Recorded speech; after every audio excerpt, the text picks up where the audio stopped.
copie du rapport complet vous sera envoyée à tous les inscrits.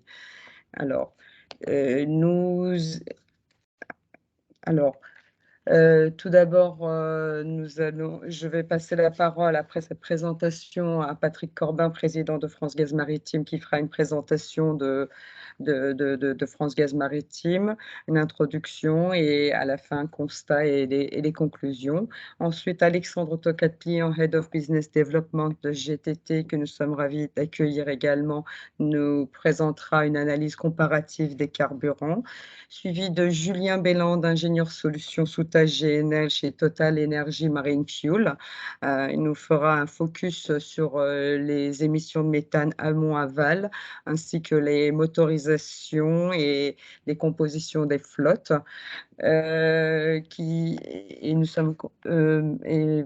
Merci à Thierry Chapuis, délégué général de l'Association française du gaz, de nous faire une présentation sur le GNL, le bio-GNL et le e-méthane, qui propose une décarbonation progressive du secteur maritime.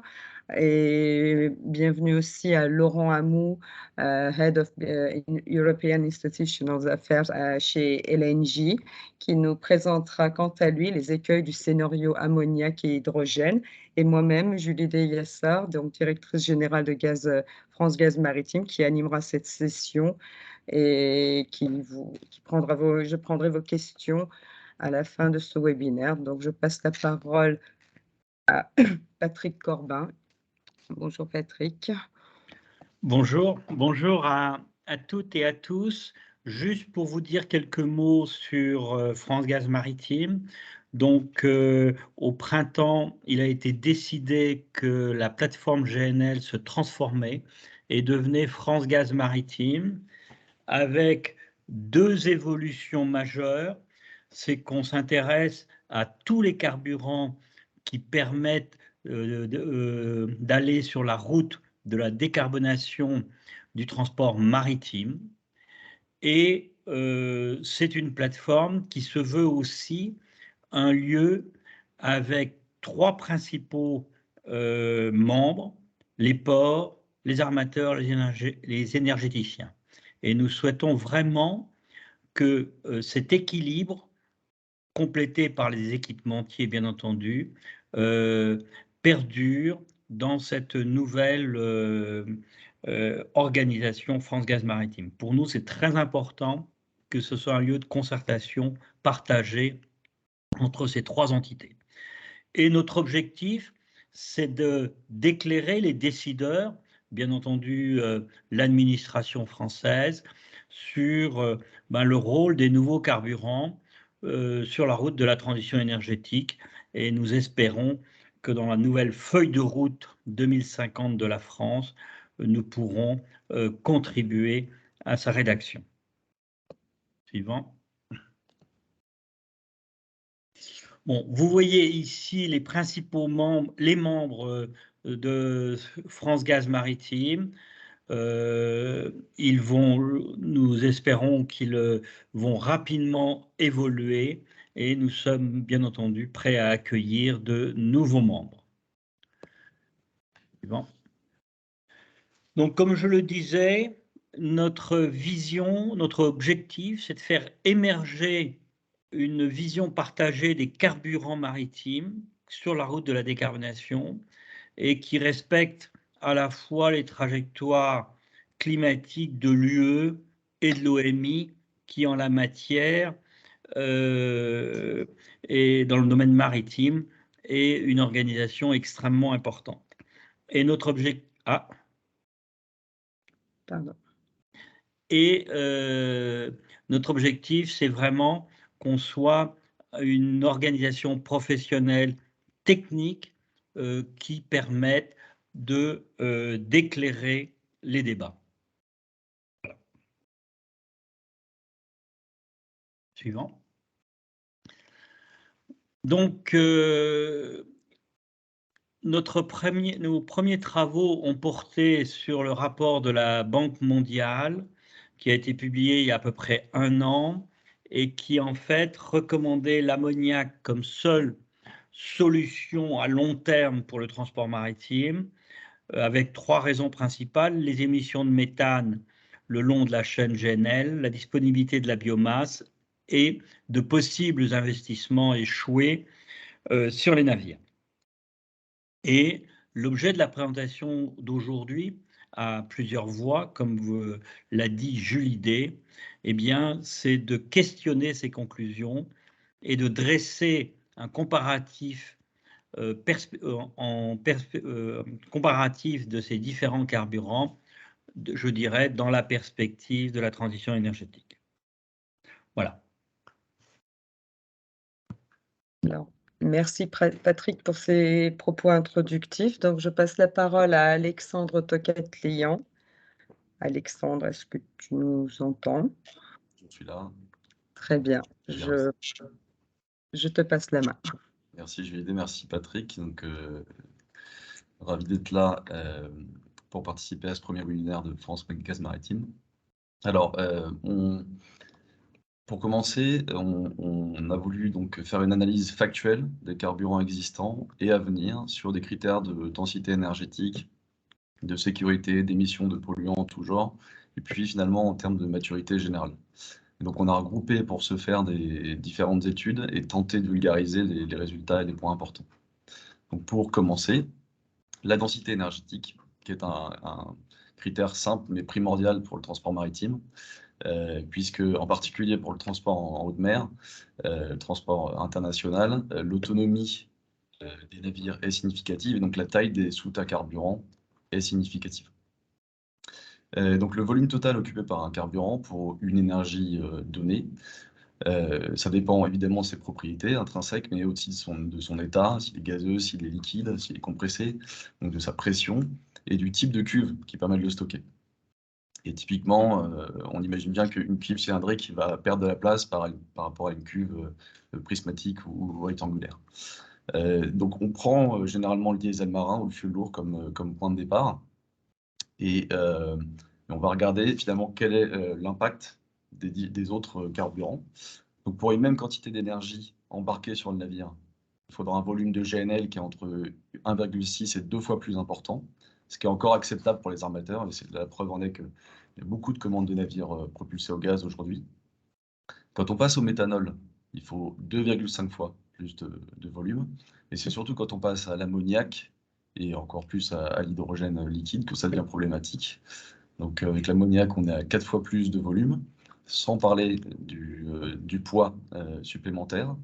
Et si on prend l'exemple de l'hydrogène pour un cas qui nous intéresse beaucoup aujourd'hui, c'est les gros porte-conteneurs qui vont faire le trajet Asie-Europe, mais il faudrait un réservoir d'hydrogène liquide de 72 mm3, ce qui représente un mètre max, donc un pétrolier en Méditerranée.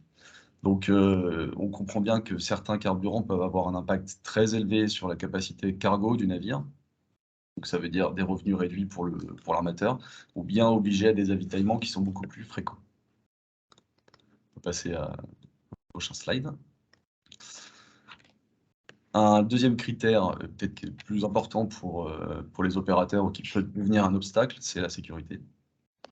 Et on imagine bien qu'un bilan défavorable en matière d'inflammabilité et de toxicité, qui sont les 2 points les plus importants, va avoir un impact important sur le coût pour l'opérateur et sur ses contraintes opérationnelles. Et on l'a vu évidemment avec le GNL.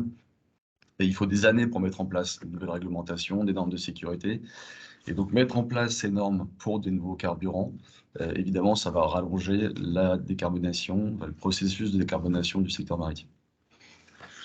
Si on parle de toxicité, je pense que c'est assez clair pour tout le monde que l'ammoniac est aujourd'hui le liquide le plus dangereux pour l'homme et pour l'environnement marin, s'il y a une fuite. Évidemment, il est déjà largement transporté dans le monde, mais c'est son utilisation comme combustible qui soulève de nouveaux enjeux. Donc, c'est pas dans son stockage ou dans le transport dans un réservoir, mais plutôt quand il est utilisé comme carburant, quand il va être chargé en zone portuaire ou lors de sa combustion. Donc, ce que vous voyez dans le graphique à gauche, c'est que pour 10 minutes d'exposition à 1% de concentration d'ammoniac dans l'air, le taux de mortalité, la chance de mourir, en fait, est de 50%. Donc il y a vraiment un très gros challenge en termes de toxicité. Si on parle d'inflammabilité, qui est l'autre sujet habituel de la sécurité pour les carburants, donc, il faut comprendre qu'une large fourchette sur le graphique de droite signifie que le combustible va être inflammable ou explosif dans beaucoup de conditions, beaucoup de mélanges entre ce combustible et l'air. Et donc évidemment, ça augmente le risque d'explosion ou de feu en cas de, enfin, si jamais les dispositifs de sécurité ne sont pas présents. Et on voit très largement que l'hydrogène surpasse ses voisins. Et donc, ça explique le besoin de sécurité accru pour l'hydrogène. Côté GNL, il est évidemment inflammable aussi, et il est utilisé depuis de nombreuses années dans la propulsion des navires, partout dans le monde. Et son stockage et son utilisation ont bénéficié finalement de son transport à bord des méthaniers depuis les années 60 et sans incident majeur. Passer au slide suivant. Donc, évidemment, le critère qui est le plus discuté aujourd'hui, ce sont les émissions de gaz à effet de serre, en ACV, en analyse de cycle de vie. Aujourd'hui, les réglementations qui sont encore en préparation, aussi bien au niveau de l'UE que de l'OMI. Et si on regarde vraiment ce qu'il y a aujourd'hui, les facteurs d'émission qui sont considérés par l'OMI, ils ne tiennent compte que de la combustion du produit et ils oublient toute la phase avant. Donc, il faut absolument que ces réglementations évoluent pour permettre l'essor des bio et des e-carburants, donc toutes les versions vertes des carburants. Sans quoi, l'usage des versions fossiles des carburants, que ce soit l'ammoniac, le diesel, le méthanol ou le gaz, vont continuer à contribuer à ralentir la diminution des émissions de GES. Qu'est-ce qu'on voit dans ce tableau? On voit que l'ammoniac qu'on va appeler fossile ou gris, donc l'ammoniac qui est produit aujourd'hui, pour rappel, il est produit à partir de méthane selon des procédés, le procédé Haber-Bosch.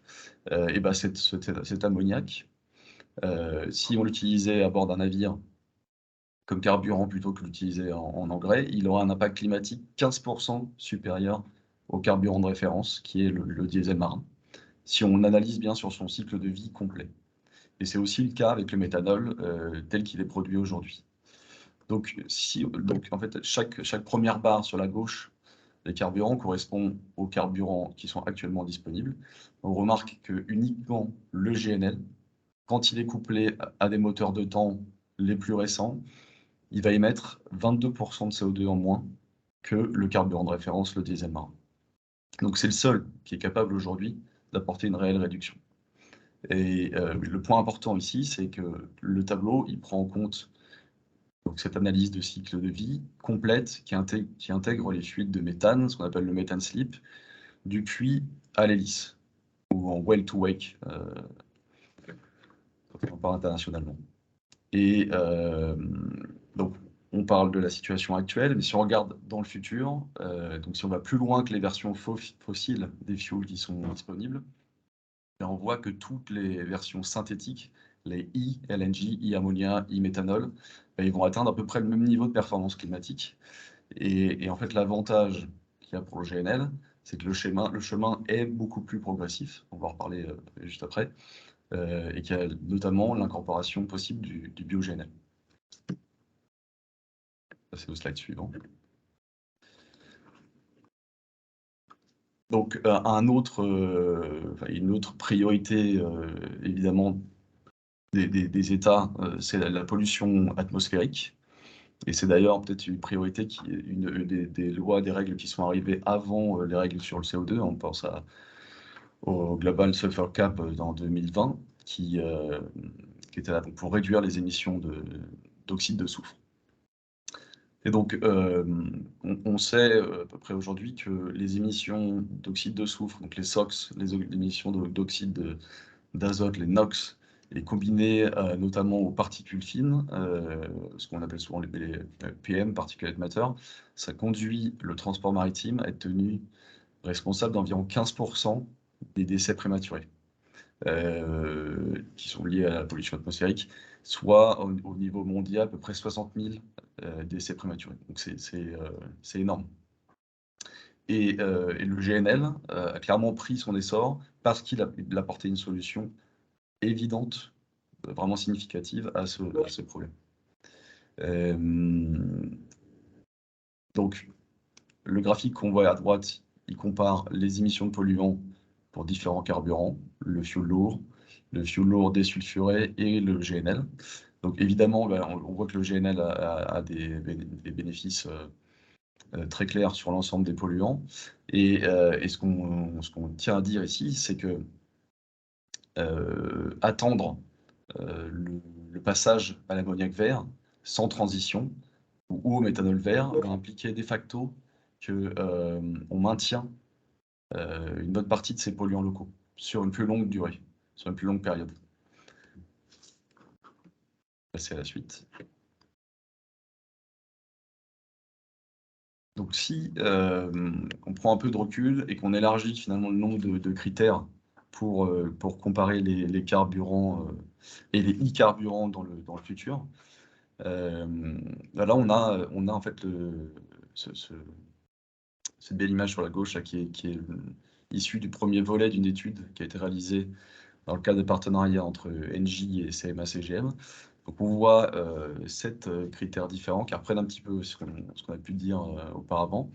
Et on voit assez clairement, donc en bleu clair, on a le méthane, en bleu foncé, on a le méthanol, en rose foncé, on a l'hydrogène, et en plus clair, on a l'ammoniac. On voit que l'iméthane se démarque clairement de ses voisins sur la plupart des critères.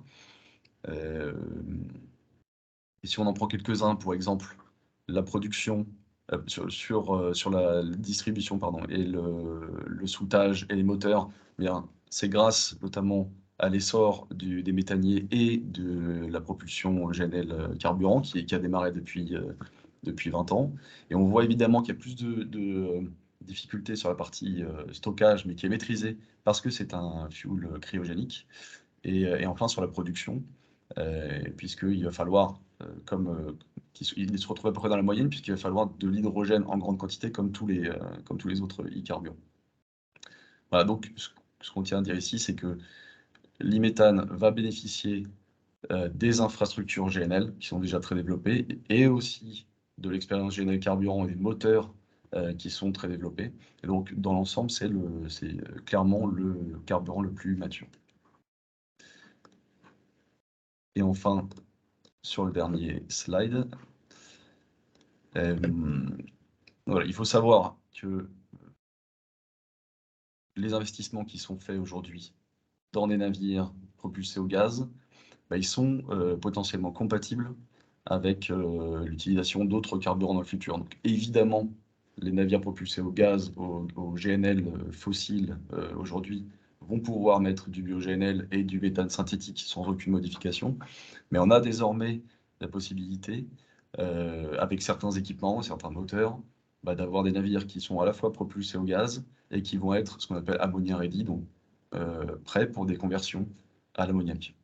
Et c'est le cas notamment de plusieurs commandes de navires porte-conteneurs qui ont eu lieu en 2021 et en 2022, avec donc une propulsion au gaz, mais parce qu'ils sont équipés notamment de cuves membranes de notre société GTT ou des moteurs de MEGI, donc les moteurs haute pression dual fuel de MAN, et même récemment de WinGD aussi, en basse pression, ils vont avoir donc les éléments principaux de leur propulsion qui seront capables d'être rétrofités plus tard si l'ammoniac vert en fait devient disponible et que l'ensemble des challenges sont solutionnés.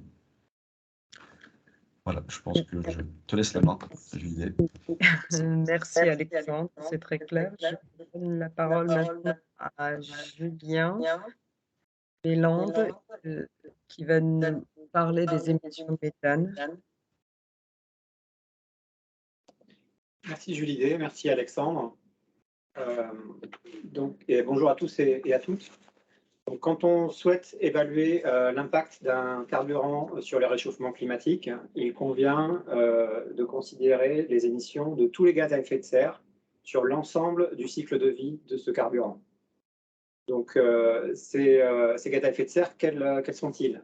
Tout d'abord, le dioxyde de carbone, que tout le monde connaît, mais aussi deux autres gaz. Tout d'abord, le protoxyde d'azote. Donc, le protoxyde d'azote, c'est le gaz hilarant. C'est un gaz à effet de serre qui est environ 250 fois plus puissant comme gaz à effet de serre que le dioxyde de carbone et qui est émis en petite quantité par les moteurs.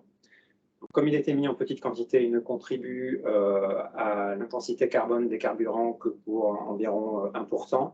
De ce fait, on en parle assez peu. Le deuxième gaz à effet de serre qui entre dans le cycle de vie des carburants, c'est le méthane. Et dans cette présentation, je vais vous parler des fuites de méthane et de leur impact sur le réchauffement climatique du point de vue des carburants. Donc le méthane, il est émis tout d'abord au niveau de la chaîne amont, de la production pétro-gazière. Donc, ces émissions en amont, elles impactent tous les carburants qui dérivent de cette production amont, à savoir le GNL, mais aussi les carburants pétroliers, comme le fioul lourd, par exemple. Quand on produit du pétrole, on produit aussi du gaz. Elle impacte également les molécules qui sont produites à partir de gaz naturel. Par exemple, si on produit de l'ammoniac ou du méthanol à partir de gaz naturel, on est aussi impacté en termes de cycle de vie par ces émissions amont. Donc, pour donner quelques chiffres sur ces émissions amont, le SFERA, qui est un organisme américain, a émis une analyse de cycle de vie du GNL marin qui est disponible sur Internet, que je vous invite tous à lire, qui est le document auquel on se réfère dans cette présentation lorsqu'on souhaite comparer le GNL à d'autres carburants.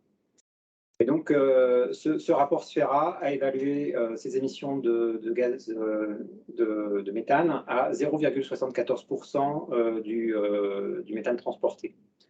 Donc 0,74% du méthane transporté, ça correspond à un impact sur l'intensité carbone du GNL d'environ 5%.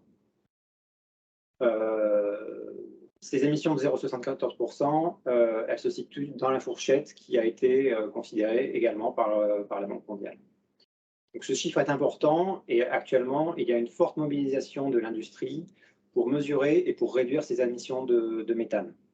En particulier, on peut mentionner l'initiative de l'OGCI, l'Oil and Gas Climate Initiative, qui est un groupement de 12 énergéticiens, dont Total Energy, mais aussi ses principaux concurrents, qui se sont engagés à réduire les émissions de méthane à 0,20% d'ici 2025. Donc, cet objectif de 0,20% d'ici 2025, il a d'ores et déjà été atteint en 2020.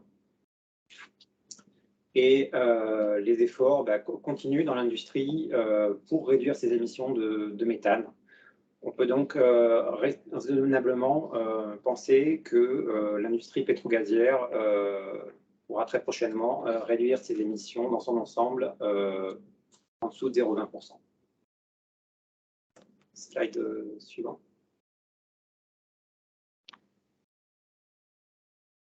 En ce qui concerne les émissions de méthane à l'aval, donc au niveau de l'utilisation des carburants, l'essentiel des émissions pour le GNL, elles proviennent des moteurs à combustion interne qui sont utilisés pour propulser les bateaux.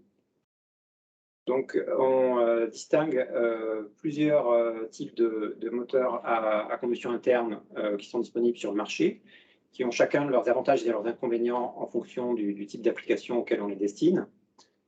Et en fonction du type de moteur qu'on choisit, on va avoir des émissions de méthane qui sont différentes. Pour des moteurs 2 temps, on a typiquement des émissions de méthane qui sont plus basses que pour des moteurs 4 temps. Pour des moteurs à cycle diesel plus basses que pour des moteurs à cycle auto. Pour des moteurs monocarburants, on a des émissions plus basses typiquement que pour des moteurs bicarburants. La quantité de méthane qui est émise, elle dépend aussi de la génération des moteurs. Donc, les moteurs récents ont des émissions qui sont plus faibles que les moteurs plus anciens. Il y a beaucoup d'efforts et d'améliorations qui ont été réalisés dans ce domaine.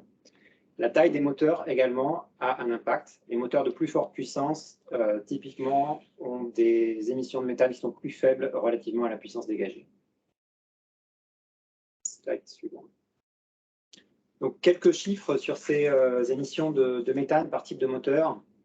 Donc, les moteurs 2 temps cycle diesel ont des émissions de méthane de l'ordre de 0,17% d'après le rapport Sfera, ce qui corrobore ce que qu'a considéré la Banque mondiale. Donc 0,17% du méthane consommé, ça correspond à un impact sur l'intensité carbone de l'ordre de 1 à 2%, donc c'est vraiment très faible. Les moteurs 2 temps auto ont des émissions de méthane qui sont sensiblement plus hautes, 1,5% du méthane consommé. À noter que pour ces moteurs type auto, des améliorations récentes permettent maintenant, dès à présent, de réduire ces émissions de méthane de 50%. Donc on voit dans la table des émissions de 0,74% qui sont indiquées pour 2025.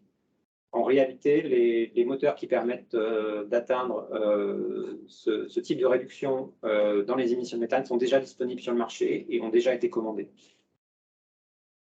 Les moteurs 4 temps auto monocarburants, donc SI Spark Ignited, ont des émissions du même ordre de grandeur que les moteurs auto 2 temps.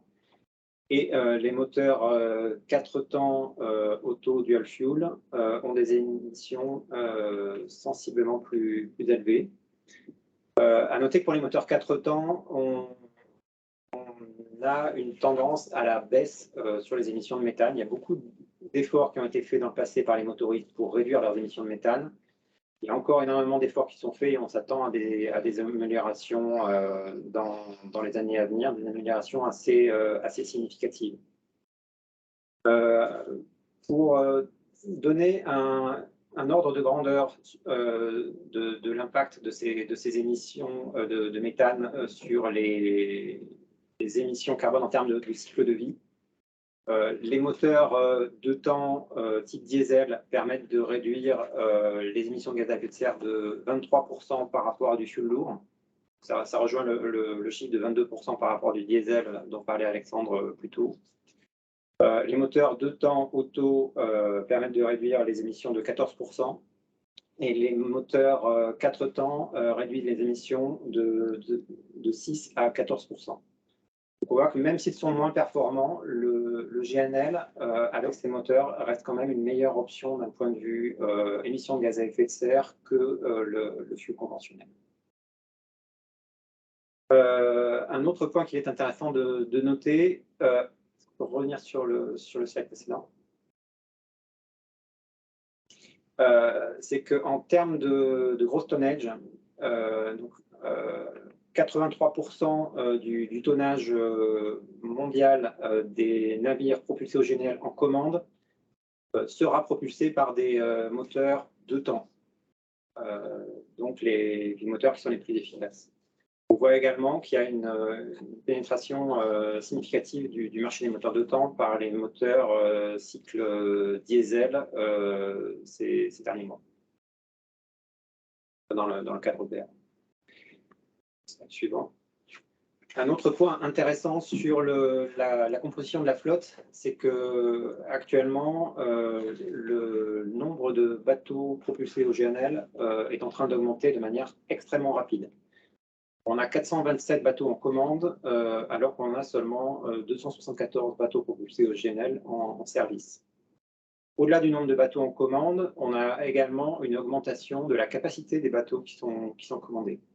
Les bateaux qui sont propulsés au GNL qui sont en commande actuellement, ce sont des bateaux de haute mer, de fort tonnage.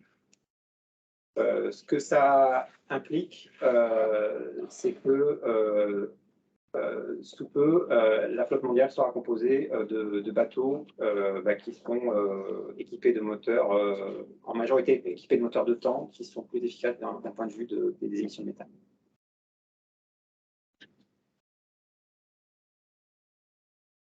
Donc pour conclure, les émissions de méthane, c'est un sujet qui est considéré sérieusement par l'industrie du GNL, à la fois en amont et en aval. C'est un domaine dans lequel des efforts considérables ont été déployés et sont encore déployés. Et on peut raisonnablement s'attendre à une réduction significative des fuites de méthane dans les années à venir. Merci. Merci beaucoup, Julien, pour ta présentation. Vous retrouverez bien sûr dans le rapport détaillé tous ces chiffres avec les initiatives, les différentes initiatives sur les émissions amont également dans le détail. Donc, je passe la parole immédiatement à Thierry Chapuis, qui va nous parler du bio-GNL, du potentiel de bio-GNL et de e-méthane. Merci Julidé. Effectivement, on va changer de sujet, mais évidemment, on tourne autour de la même question, avec une interrogation qui a été posée par la Banque mondiale. Est-ce que en gros, la quantité de biomasse disponible sera-t-elle suffisante ou pas? Et est-ce que, comment on va gérer tout ça? Pour être clair, c'est une vraie question. C'est une vraie question qui se pose, et je pense qu'on ne l'a pas complètement tranchée aujourd'hui. Effectivement, la quantité de biomasse est incertaine.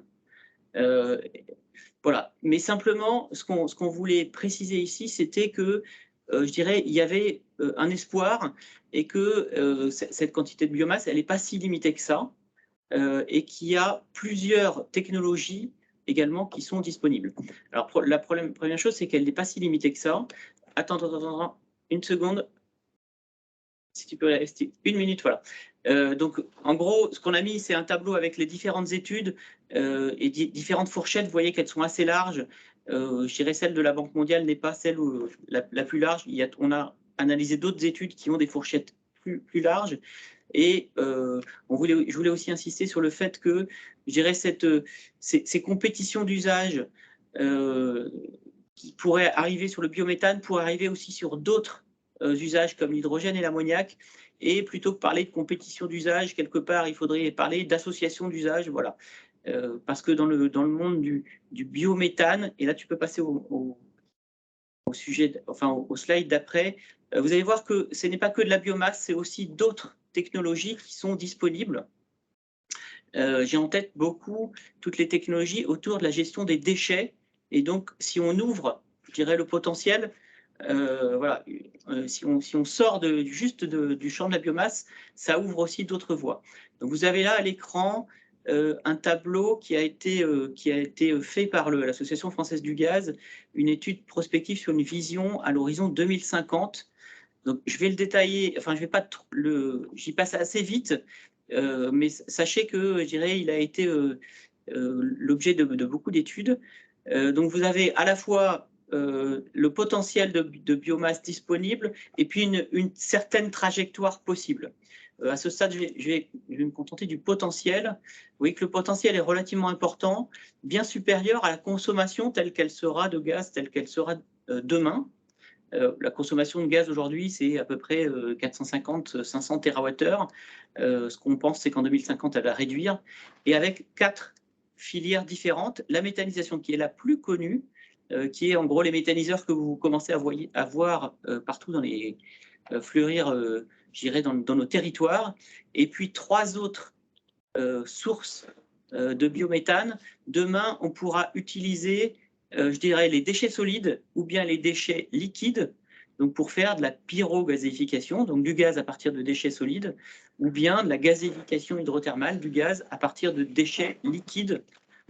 En gros, on va casser toutes les molécules et faire 2 gaz différents, du méthane et de l'hydrogène. Voilà. Donc, je ne détaille pas, je dirais, en détail ces technologies. Sachez que pour atteindre ces technologies-là, vous avez le potentiel au niveau français. C'est un gros pari technologique et ça demande évidemment des développements. Et puis, on a fait l'exercice de se dire, et si évidemment le maritime en prenait une partie, avec un objectif de 20%. Qu'est-ce que ça voudrait dire à l'horizon 2030 ? 20%, ça voudrait dire en gros 2 TWh de gaz souté en France, et dans un potentiel, enfin une trajectoire qu'on voit en 2030 de 60 TWh, ça semble tout à fait possible et atteignable, au moins pour le début du chemin. Voilà. Slide suivant, qui est sur le e-méthane. Alors, peut-être que vous êtes, certains d'entre vous sont familiers du e-méthane. Il s'agit, en gros, c'est le moyen je dirais, du produire du méthane essentiellement à partir de CO2, je dirais, fatal, qu'on va retrouver, je dirais, dans différents endroits. On peut le capter directement, mais on va aussi le trouver quand on va produire du biométhane ou bien au niveau de l'industrie. On combine ça avec de l'hydrogène, et ce qui nous fait du méthane, donc du e-méthane. L'avantage, c'est que demain, on sait qu'il y aura une économie de l'hydrogène qui va arriver, donc on sait qu'il y aura de l'hydrogène disponible. C'est plus facile de transporter, quand on transporte sur des grandes distances, du méthane, enfin, je dirais de l'hydrogène sous forme de méthane, que directement de l'hydrogène. Et donc, c'est un avantage assez fort.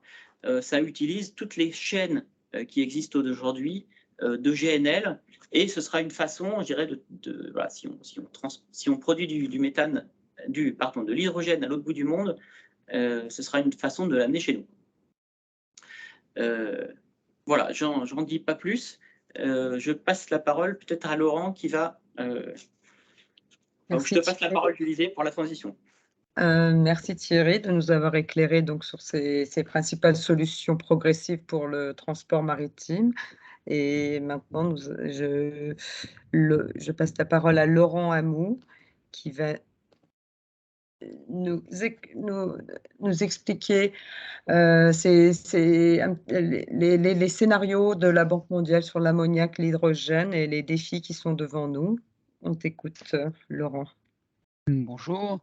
Alors effectivement, l'objet ici, c'est pas de dire que l'ammoniac jamais, nulle part, ne sera utilisé, pas du tout.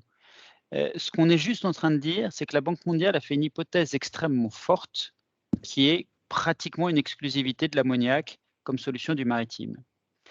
Et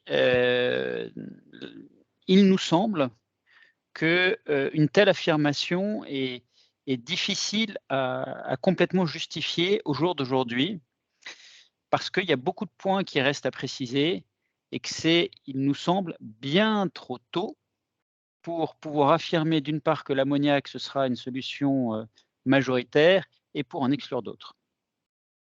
Donc d'abord, et je reviens à une question qui a été posée un peu plus haut, il y a un certain nombre de questions qui se posent sur l'usage de l'ammoniac en tant que carburant.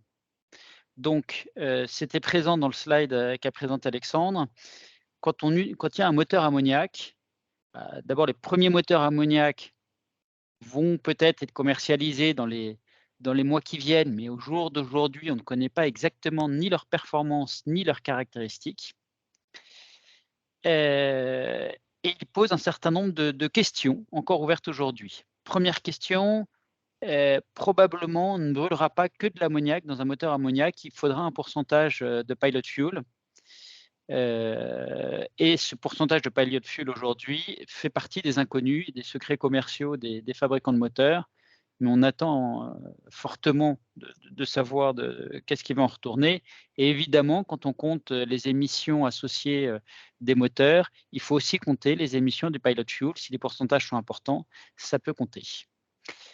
Un autre point, la combustion de l'ammoniac, elle génère des NOx et du protoxyde d'azote qui ont été aussi évoqués précédemment. Et c'est compliqué de réduire à la fois l'ammoniac imbrûlé, les NOx et le N2O dans un moteur. Il y a des paramétrages, il y a des équilibres à faire. Et comme ça a été rappelé aussi précédemment, le N2O, ça compte très très vite un point significatif en termes de réchauffement climatique. Et quant au NOx, c'est effectivement un polluant local, cancérigène, donc qui n'est pas le bienvenu dans les ports.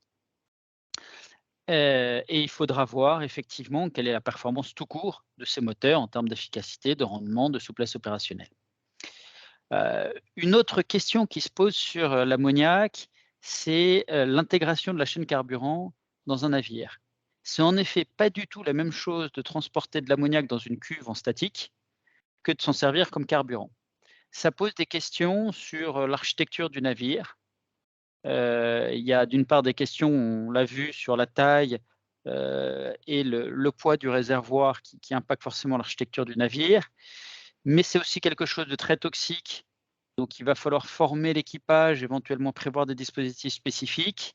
Et au final, ces différentes contraintes, on ne sait pas encore exactement quels seront leurs impacts sur le coût de fonctionnement des navires, en particulier selon les différents segments.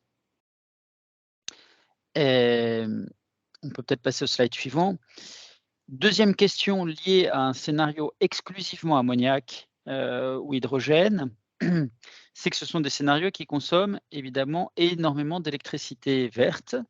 Donc là, vous trouvez dans ce slide, je passe rapidement pour essayer de la placer aux questions ensuite, les hypothèses qu'on a utilisées pour construire les besoins d'électricité associés. Tu passes au slide suivant, Yulide, merci. Et on voit les résultats. Les résultats, c'est que si on dépend exclusivement de scénarios ammoniac, on a quand même besoin de déjà 2500 TWh, c'est-à-dire 5 fois la consommation française dès 2036. Ça fait quand même des quantités très importantes. Ça représente des quantités d'hydrogène qui représentent 40% de la production actuelle d'hydrogène au total. Donc, c'est un énorme challenge.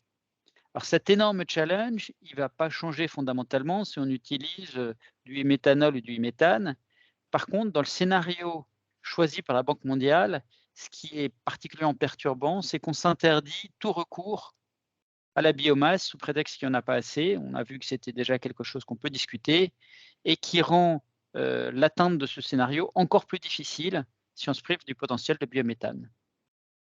Slide suivant. Merci Yolide. Donc en fait, ce scénario ammoniac, on voit qu'il y a des questions fortes qui se posent. Il y a aussi une partie de ces questions sont quand même liées à des caractéristiques fondamentales de l'ammoniac qui ne disparaîtront pas. L'ammoniac gris, on l'a vu, c'est quelque chose qui est plus polluant. Donc on ne peut pas faire de transition progressive. Ça n'a pas de sens de mélanger de l'ammoniac gris et de l'ammoniac vert dans un navire pour avoir les mêmes émissions au final que le diesel.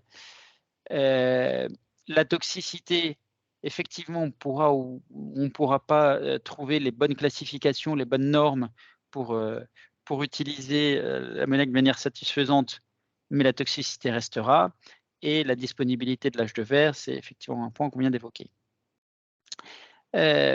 Enfin, et c'est aussi une caractéristique étonnante du rapport, pourquoi ne considérer que l'ammoniac et pourquoi ne pas considérer les autres e-fuels? Les autres e-fuels sont, comme on l'a vu, partent aussi d'hydrogène. Il n'y a pas de raison de les exclure. Et en particulier, le cadre de l'e-méthane, il permet une transition progressive avec des moyens déjà en place. Donc, c'est évidemment quelque chose qu'il faut regarder et ne pas prendre en compte les autres e-fuels est effectivement quelque chose de perturbant. Je te remercie, Laurence, pour ces explications. Je donne tout de suite la parole à Patrick Corbin pour les principaux constats de notre analyse. Patrick, si. Bon, comme on le disait au départ, la Banque mondiale prônait uniquement l'ammoniac comme solution à long terme et disqualifiait le GNL pour 3 raisons. Hein. Notre analyse, c'est que les 3 raisons mentionnées par la Banque mondiale sont bien inférieures à ce qui peut être escompté compte tenu des progrès attendus à court terme, notamment sur les émissions de méthane. Et comme ça a été dit, sur l'ensemble de la chaîne et en ACV, on peut aller rapidement à 0,5%. Certes, la biomasse, la disponibilité de la biomasse est limitée, mais bien entendu, la biomasse peut être complétée par un e-fuel, notamment du e-méthane, à partir du moment où on a de l'hydrogène décarboné. Et puis, ça a été dit par Alexandre, la Banque mondiale a pas mal insisté sur les investissements échoués des navires, sachant que je précise que ça ne concerne que les navires, puisque jamais le sauvetage maritime n'est véritablement dimensionnant des chaînes GNL. On voit qu'il y a des efforts extrêmement importants à la fois des armateurs, enfin des armateurs, pardon, des motoristes et à la fois des autres équipementiers pour rendre, je dirais, les moteurs to fuel et puis les stockages à bord ammonia ready. Voilà je dirais, les principaux constats que nous faisons qui clairement remettent un peu en cause cette conclusion de la Banque mondiale. Merci Patrick. Donc nous pouvons passer maintenant aux questions que nous avons reçues dans le chat. Une première qui est adressée à tous les speakers. Donc le IGNL contient forcément un peu de CO2. Ce contaminant a-t-il déjà été testé dans les moteurs maritimes? Qui souhaite répondre? Peut-être Julien ou Laurent? Je peux peut-être apporter un premier élément, mais je laisserai compléter. Effectivement, il peut y avoir du CO2 qui reste. Après, il y a des procédés de traitement qui permettent d'enlever le CO2 avant qu'il arrive dans les moteurs. Donc, je pense que la problématique du CO2 dans les moteurs doit assez peu se poser, puisque le méthane, quand il arrive dans le réseau, il est traité, je dirais, et il est traité sans CO2. Je peux même répondre même de manière un peu plus forte. Le e-méthane, pour l'application maritime, il est liquéfié. Or, le CO2 cristallise. Donc, au moment de la liquéfaction, il y a même une étape de polishing, c'est le terme technique, pour supprimer pratiquement, pour réduire le CO2 vraiment à l'état de trace. Vous obtenez à l'issue de la liquéfaction un carburant qui est extrêmement raffiné, extrêmement concentré en méthane. Donc, voilà, dès lors qu'on passe par une phase de liquéfaction à moins 160 degrés, ça n'est plus vraiment un sujet. Le contenu en méthane, en CO2 typique est de l'ordre de 50 ppm. C'est très très faible. Très bien, merci. Donc nous avons un certain nombre de questions, notamment pourquoi la Banque mondiale met-elle en avant l'ammoniac à ce point? Notre industrie au sens large a-t-elle été consultée?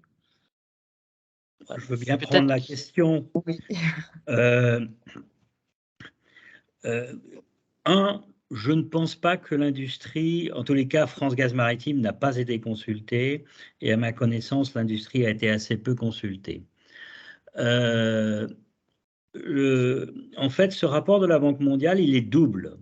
Il y a un rapport qu'on commentait là, et il y a un second rapport qui présente l'ammoniac comme étant une source de développement, de diversification de pays extrêmement bien dotés, soit en soleil, soit en vent, hein, et qui pourraient être des pays en voie de développement. Et donc, on ne peut pas s'empêcher de penser que la Banque mondiale, dont c'est le but, cherchait aussi un moyen de contribuer au développement des pays en voie de développement et de, je dirais, lancer une filière hydrogène-ammoniac à partir, je dirais, de ressources éoliennes ou solaires extrêmement importantes. On ne nie pas cela, hein, on ne le nie pas, et comme ça a été dit à plusieurs reprises, la filière ammoniac pourra émerger. Notre vraie question, c'est pourquoi de manière exclusive au détriment des deux autres e-fuels, à partir du moment où on a de l'hydrogène vert ou décarboné, c'est ça la vraie question.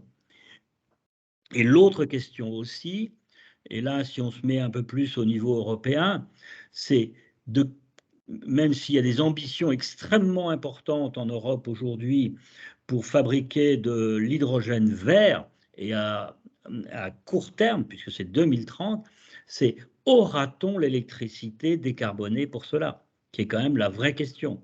10 millions de tonnes, c'est 500 TWh, 500, 550 TWh.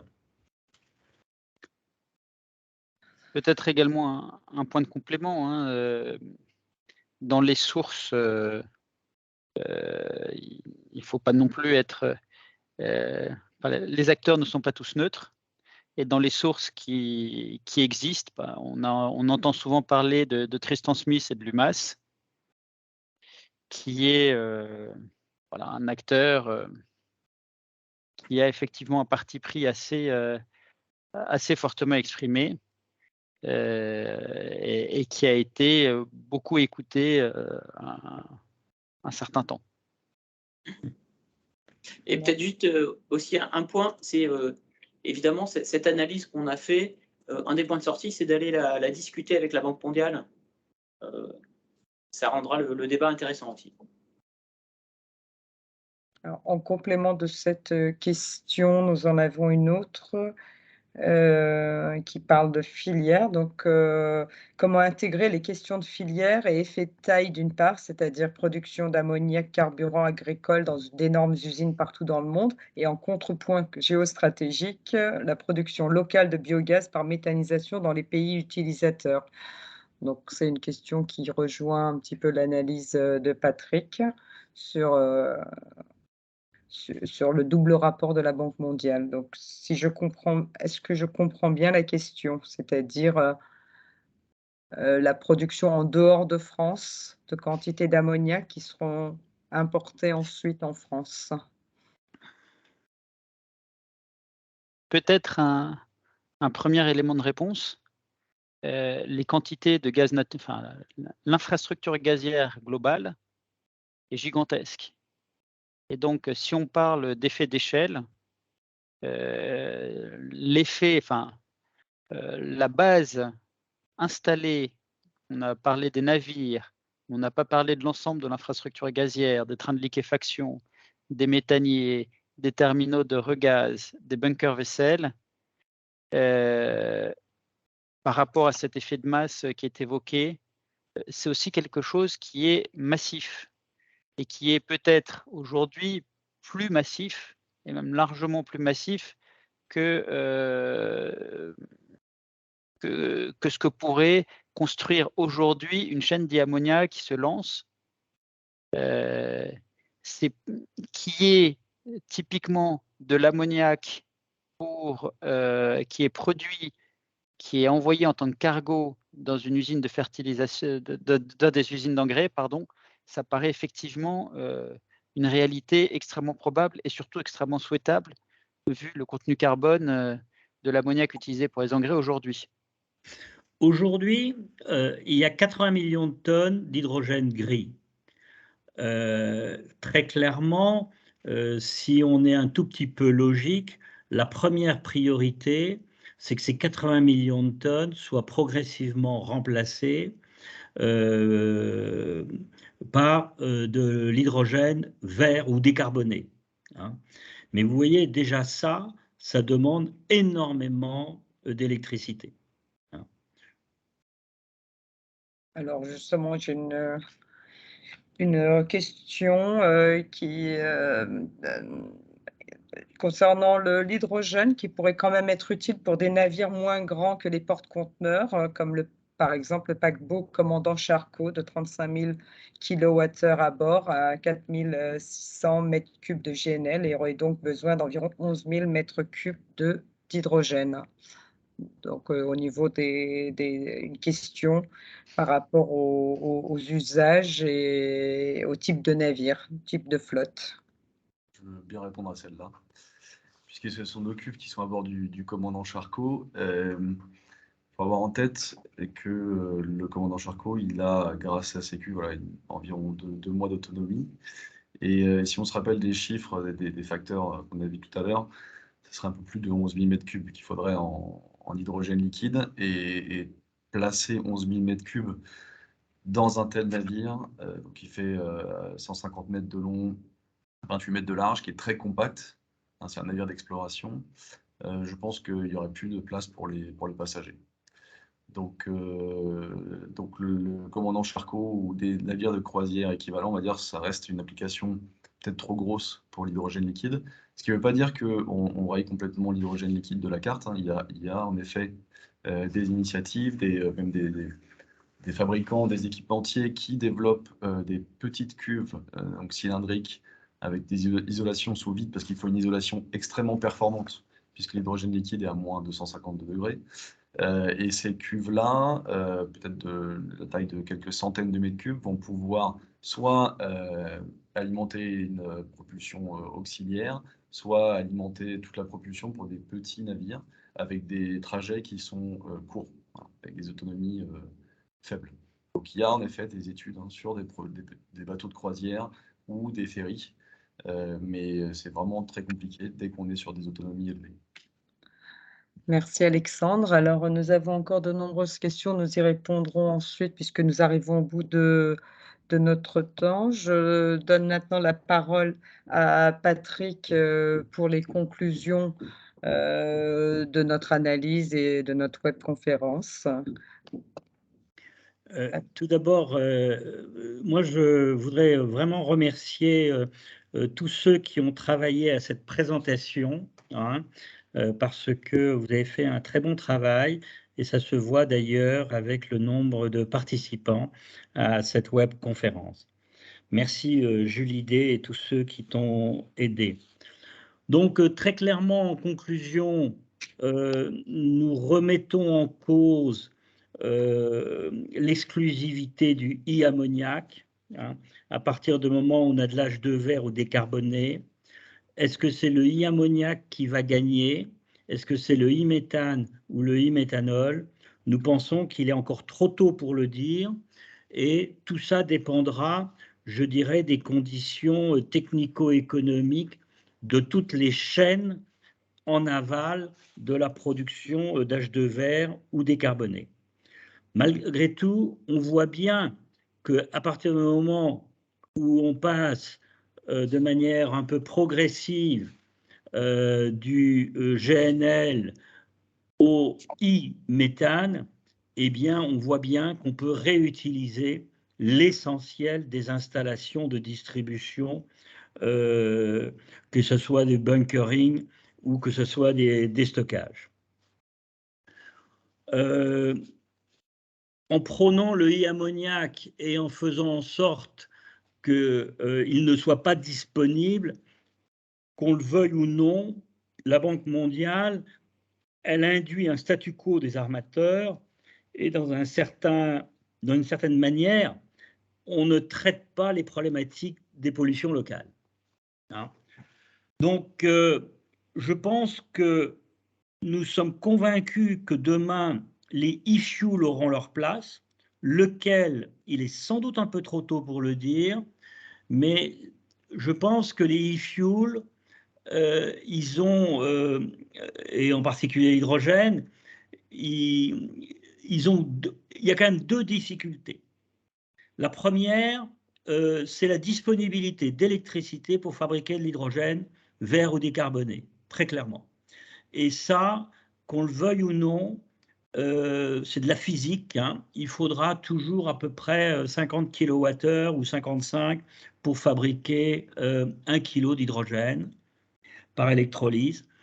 Cette problématique de la disponibilité de l'électricité se trouve malheureusement en Europe, à minima, renforcée avec les événements récents, que ce soit la crise russo-ukrainienne ou nos difficultés de production d'électricité en France. Donc ça, je crois que c'est un vrai souci. La deuxième, je pense qu'il faut bien prendre en compte, c'est que l'hydrogène, bien entendu, c'est un vecteur fantastique, mais qui n'est pas facile à manier en tant qu'hydrogène, et qu'on cherchera sans doute assez souvent à trouver, à l'utiliser sous une autre forme. Et c'est pour ça qu'on aboutit à e-ammoniac, hydrogène ou e-méthanol. Mais aujourd'hui, ça nous semble être un moyen, enfin, ce choix ne nous semble pas définitif. Et enfin, qu'on le veuille ou non, le GNL et le e-méthane permettent une transition relativement progressive sur le chemin de la décarbonation. Voilà. En tous les cas, un grand merci à vous tous d'avoir participé à cette webconférence et à Julie Day et à tous ceux qui l'ont accompagnée. Hein.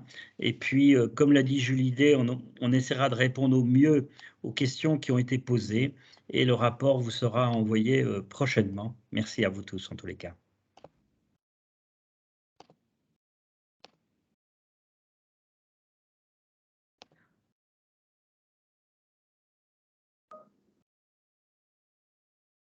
Julie, tu es en mute.